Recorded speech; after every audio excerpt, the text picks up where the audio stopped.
Mi madre quiere demandarme por no pagar las deudas de mi hermana, pero los contratos mostraron que ella había falsificado mi firma durante años.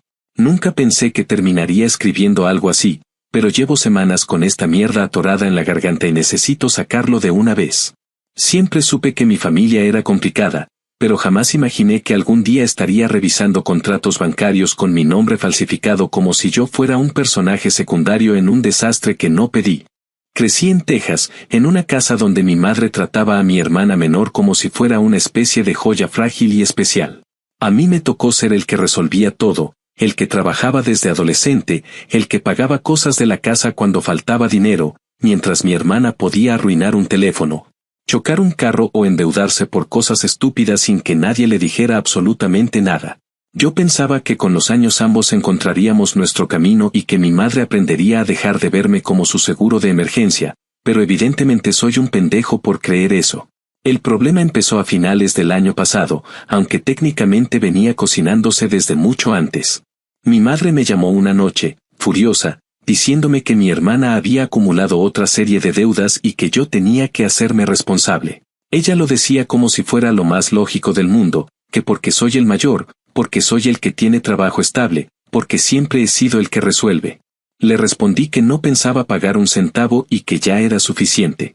Mi hermana es adulta y que aprendiera a vivir como una. Mi madre se puso histérica y dijo que yo no entendía lo que significa la familia, que yo había dejado de ser el hijo que ella crió y que hablábamos después. Colgué y pensé que solo estaba manipulando como siempre, pero unos días después me llegó una carta que me dejó temblando. Era una notificación legal informándome sobre una demanda civil en la que mi propia madre aseguraba que yo había aceptado ser responsable de varias deudas que supuestamente adquirí junto a mi hermana. Cuando abrí el sobre y vi los documentos sentí que se me vaciaba el pecho.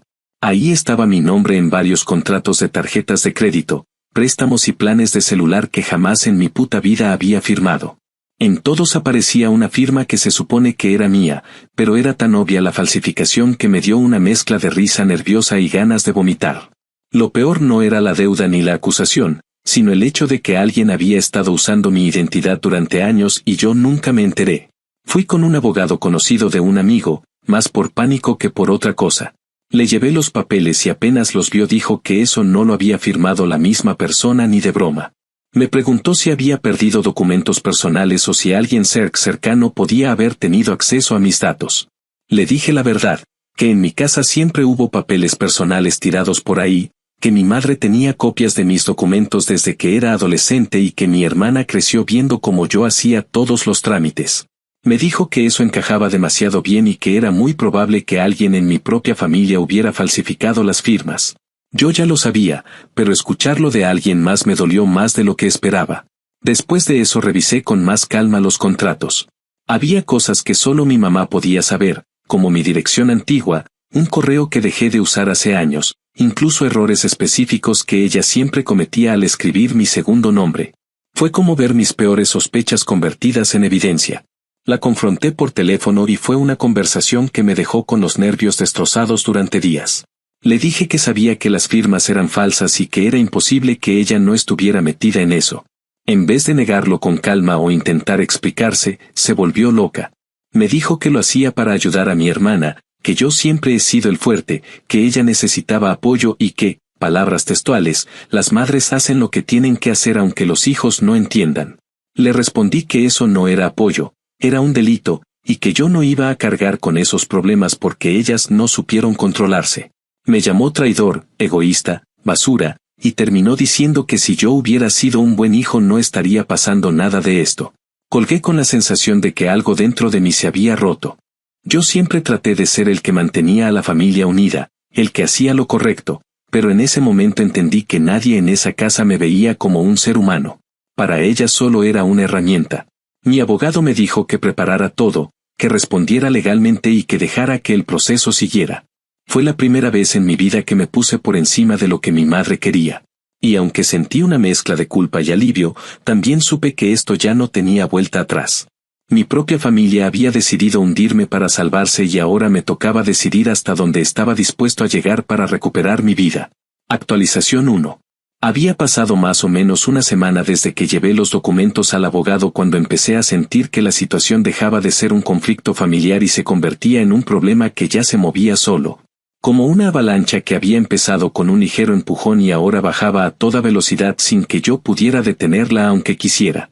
Esa semana fue extraña, porque mientras intentaba seguir con mi vida normal en el taller, con los clientes que llegaban a que les revisara frenos o baterías, yo tenía la cabeza dividida entre el miedo, la rabia y una especie de resignación que me dejaba cansado desde que me despertaba. No podía concentrarme en nada. Me descubrí varias veces limpiando herramientas que ya estaban limpias o revisando un carro cuya revisión ya había terminado, como si mis manos necesitaban ocuparse para no dejarme pensar demasiado. El abogado avanzó más rápido de lo que esperaba. Al tercer día me llamó para decirme que ya había enviado las primeras cartas formales a las empresas involucradas, explicando que las firmas parecían falsificadas, que yo no reconocía ninguno de los contratos y que necesitábamos acceso a los documentos originales, no solo a las copias que me habían mandado. Una de las empresas respondió casi de inmediato y, según él, eso era señal de que al menos ahí sí estaban dispuestos a cooperar. Me dijo que ese tipo de compañías, cuando huelen que hay fraude de por medio, prefieren aclararlo rápido antes de meterse en problemas mayores. Escuchar eso me calmó un poco, pero al mismo tiempo me pesó la certeza de que esto iba a escalar, porque si la empresa detectaba irregularidades, era evidente que acabarían señalando a quienes enviaron los documentos. Es decir, a mi madre o a mi hermana. Mi abogado me aclaró que ellos no tenían autoridad para acusar a nadie, pero sí para confirmar que las firmas no correspondían a una persona registrada bajo ese contrato. No sé por qué, pero me dio una sensación extraña, como cuando estás viendo una pelea desde afuera y de repente te das cuenta de que uno de los golpes va dirigido hacia ti. Esa misma tarde recibí un mensaje de Amanda que terminó por empujarme a un estado de incredulidad que no había sentido antes. Era un mensaje corto, escrito como si nada de lo que estaba pasando fuera grave y donde decía que ella no sabía que los contratos estaban con mi nombre y que mamá le había dicho que yo lo iba a arreglar, que yo siempre había ayudado y que no entendía por qué ahora estaba exagerando. Lo leí varias veces porque no podía creer que alguien pudiera pensar algo así con tanta naturalidad. Me pegó más el descaro que la traición. Ella hablaba como si mi identidad fuera una tarjeta que se podía pasar por cualquier máquina, como si mis ingresos fueran un recurso que estaba ahí para cualquier emergencia familiar sin que yo tuviera voz. Ni siquiera lo respondí, no sabía ni qué decir. Guardé el teléfono, seguí trabajando como si no hubiera pasado nada y traté de aguantar el resto de la jornada, pero me fui a casa con la sensación de que mi paciencia había llegado a su límite. Al día siguiente, después de hablar con el abogado y escuchar su recomendación, presenté el reporte policial por robo de identidad. Fue una experiencia extraña porque yo crecí escuchando que acudir a la policía contra la familia era un acto imperdonable, casi como traicionar tu propia sangre.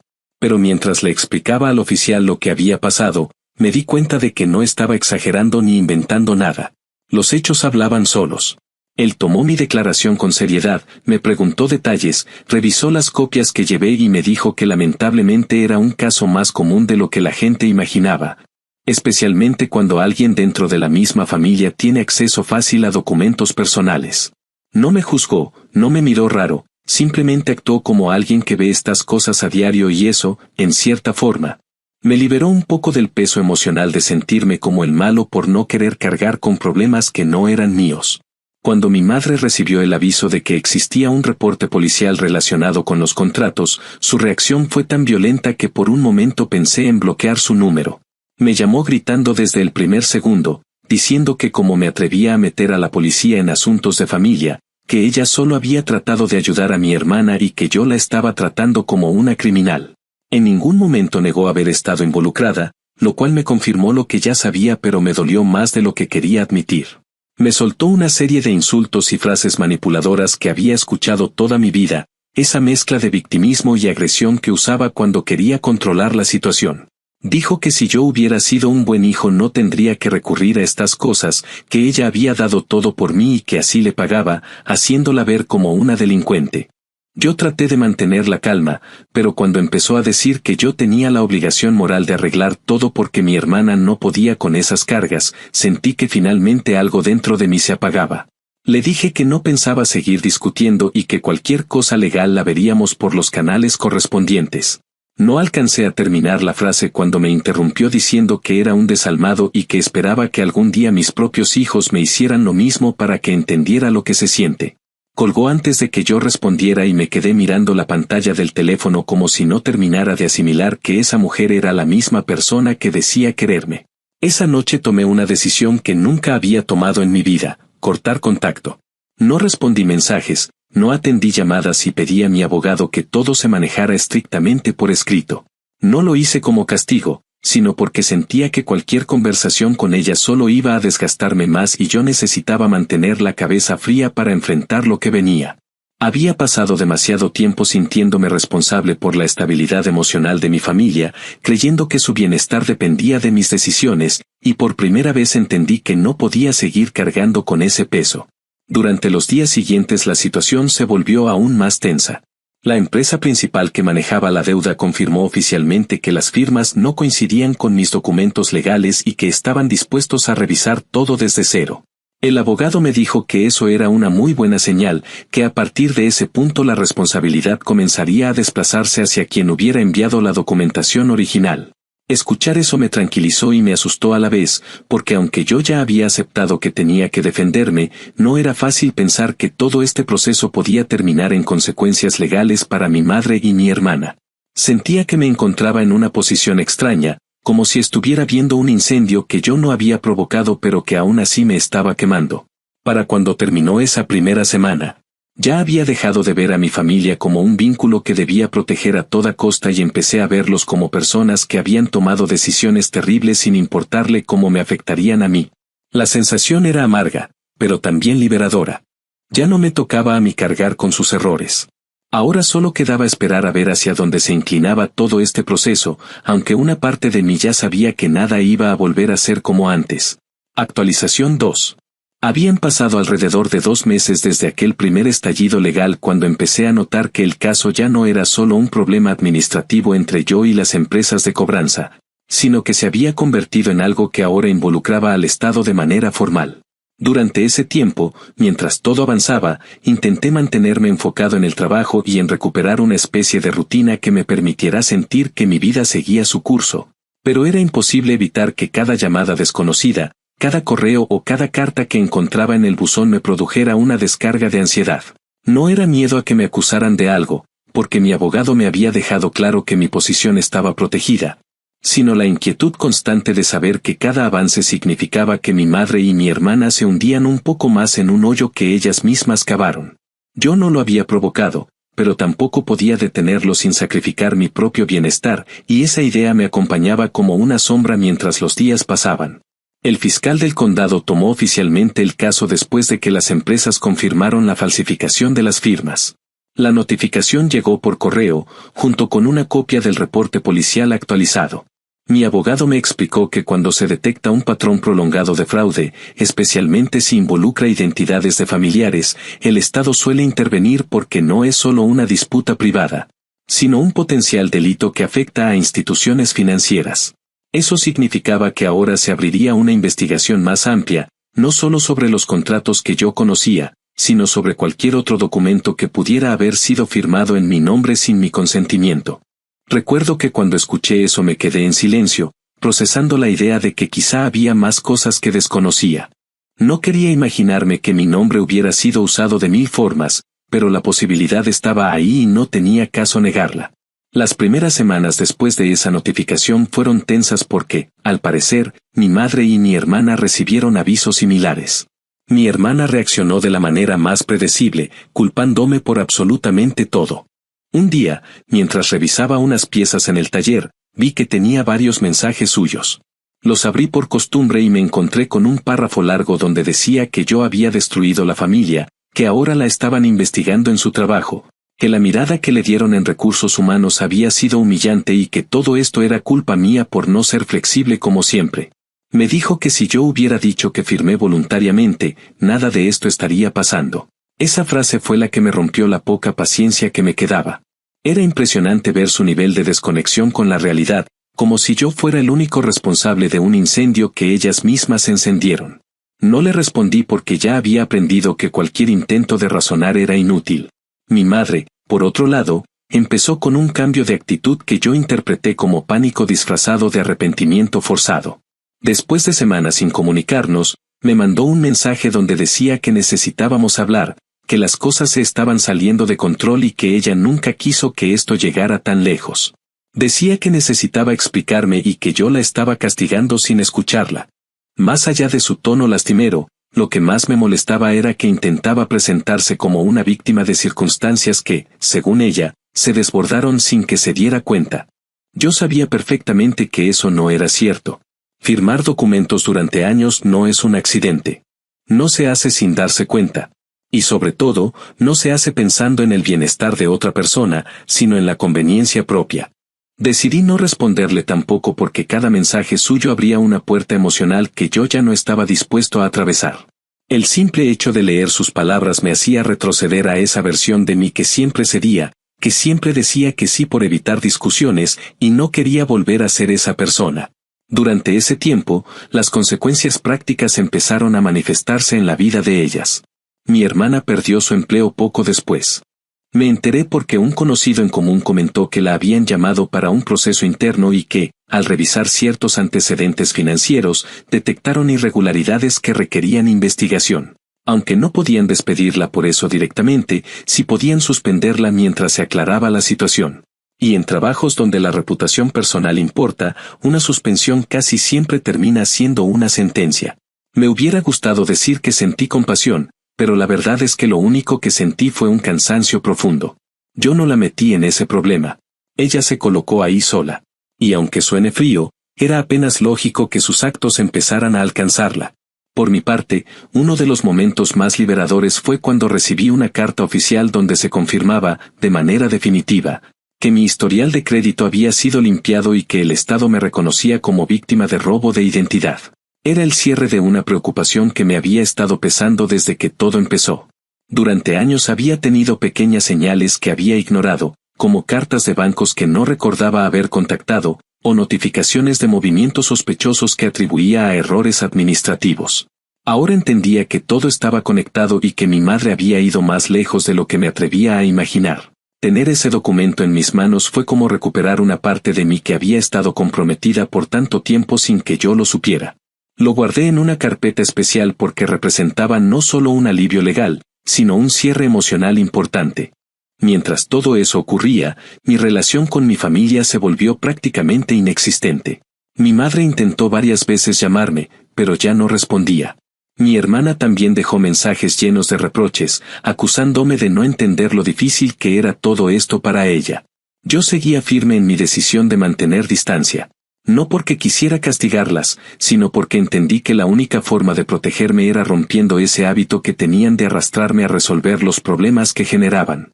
Era como si toda mi vida hubiera sido entrenado para poner sus necesidades encima de las mías, y este proceso, tan caótico y doloroso, estaba obligándome a desarmar esa programación poco a poco. Una de las últimas cosas que supe en ese periodo fue que la fiscalía planeaba avanzar hacia entrevistas formales con mi madre y mi hermana. Mi abogado me explicó que eso no significaba necesariamente que habría cargos de inmediato, pero sí que la investigación tenía suficiente peso para seguir adelante. Saberlo me dejó con sentimientos contradictorios. Por un lado, me daba una sensación de justicia, porque por fin se estaba reconociendo que yo no era el responsable de nada de lo que me habían intentado colgar encima. Pero por otro lado, era inevitable sentir un dolor extraño, como si una parte de mí todavía quisiera que las cosas fueran distintas. No porque creyera que merecieran protección, sino porque nunca imaginé que la vida familiar pudiera llegar a ese punto. En todo ese tiempo, mis días se volvieron una mezcla de rutina y pausas mentales donde procesaba lo que iba escuchando del abogado. Me esforzaba en no pensar demasiado en lo que vendría después. Cada paso nuevo del caso era como una confirmación de que mi distancia estaba más que justificada. Y aunque por dentro me quedaban rastros de tristeza, también empezaba a sentir una calma que no conocía desde hacía años. Era como si, finalmente, la carga que siempre había llevado empezara a aflojarse. No porque las cosas estuvieran resueltas por completo, sino porque por primera vez no me estaba sacrificando para que otros salieran ilesos. Y aunque suene duro, era un descanso que necesitaba desesperadamente, incluso si el precio fue aceptar que mi familia ya no era un lugar seguro para mí. Actualización final. Habían pasado ya alrededor de 6 meses desde que todo comenzó a moverse como una maquinaria pesada que no dejaba de avanzar. Y para ese punto yo ya había asumido que mi relación con mi familia estaba rota de una manera que no tenía arreglo. No lo digo desde el rencor, sino desde una comprensión amarga que uno adquiere cuando se da cuenta de que hay personas que prefieren incendiarlo todo antes que aceptar su responsabilidad. Durante esos meses me dediqué a reconstruir poco a poco mi vida fuera del caos que me habían generado. Me enfoqué en el trabajo, en ahorrar, en ordenar mis finanzas, en hablar con el abogado cada vez que era necesario y en tratar de soltar la culpa que siempre me acompañaba. Esa culpa que no me pertenecía pero que ellos habían sabido imponerme desde que era prácticamente un adolescente. Fue un proceso lento, con días más oscuros que otros, pero por primera vez sentí que estaba eligiendo mi propio bienestar sin pedir permiso. Cuando el caso finalmente llegó a una etapa donde la fiscalía debía decidir qué acciones tomar, recibí una llamada del abogado para informarme que habían propuesto un acuerdo para mi madre. No era un acuerdo para protegerla, sino para evitar que enfrentara cargos más graves que podían complicarle la vida de formas que quizá ella no dimensionaba. El abogado me explicó que era común en casos como este ofrecer resoluciones que incluyeran multas, restitución parcial y ciertas obligaciones legales, siempre y cuando la persona aceptara su responsabilidad sin llevar el proceso a juicio. Me dijo que, en términos prácticos, era lo mejor que podía pasar porque cerraba el asunto sin extenderlo por meses o años. Yo escuché todo con esa mezcla rara de alivio y tristeza que se volvió constante desde que inició este desastre.